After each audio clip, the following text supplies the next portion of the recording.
حضرت سال بن سعد رضی اللہ تعالیٰ عنہ سے مروی ہے کہ حضور صلی اللہ علیہ وسلم نے خیبر کے دن فرمایا، میں یہ جھنڈا ایسے آدمی کو دوں گا جس کے ہاتھوں اللہ تعالیٰ فتح دیں گے، جو اللہ تعالیٰ اور اس کے رسول صلی اللہ علیہ وسلم سے محبت کرتا ہے، اور اللہ تعالیٰ اور اس کا رسول اس سے محبت کرتے ہیں۔ لوگوں نے وہ رات اسی کشمکش میں گزاری کہ جھنڈا کسے دیا جائے گا۔ حضور صلی اللہ علیہ وسلم نے دریافت فرمایا، علی کہاں ہے؟ صحابہ نے عرض کیا، یا رسول اللہ صلی اللہ علیہ وسلم، ان کی آنکھ میں شکایت ہے۔ حضور صلی اللہ علیہ وسلم نے فرمایا، انہیں بلاؤ۔ انہیں لایا گیا تو حضور اکرم صلی اللہ علیہ وسلم نے آپ کی آنکھوں میں اپنا لعاب لگایا اور دعا فرمائی تو ٹھیک ہو گئی، حتیٰ کہ ان میں درد تھا ہی نہیں۔ حضور صلی اللہ علیہ وسلم نے آپ کو جھنڈا دیا تو حضرت علی کرم اللہ وجہ نے عرض کیا، یا رسول اللہ صلی اللہ علیہ وسلم، ان سے لڑتا رہوں حتیٰ کہ وہ ہم جیسے ہو جائیں۔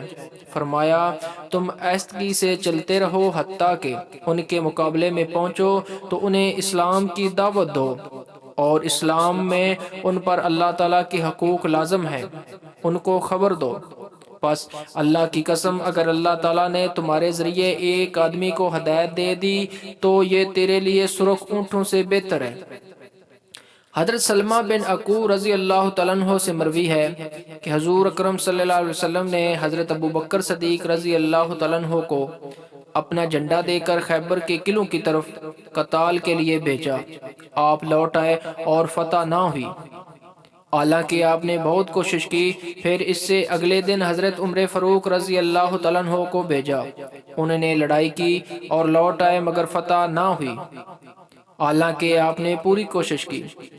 تب حضور اکرم صلی اللہ علیہ وآلہ وسلم نے ارشاد فرمایا، کل میں ایسے آدمی کو جھنڈا دوں گا جو اللہ تعالیٰ اور اس کے رسول سے محبت کرتا ہے، اللہ تعالیٰ اس کے ہاتھوں فتح دیں گے، وہ بھاگنے والا نہیں ہے۔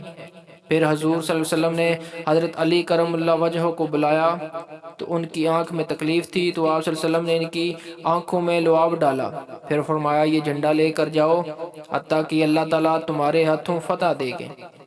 آپ جھنڈا لے کر روانہ ہوئے، اللہ کی قسم آپ دوڑ رہے تھے اور میں آپ کے پیچھے آپ کے قدموں کے نشانوں پہ جا رہا تھا، حتیٰ کہ آپ نے جھنڈے کو قلعے کے نیچے ایک چٹان میں گاڑا تو ایک یہودی نے قلعے کے اوپر سے آپ کی طرف جھانکا اور کہا، تم کون ہو؟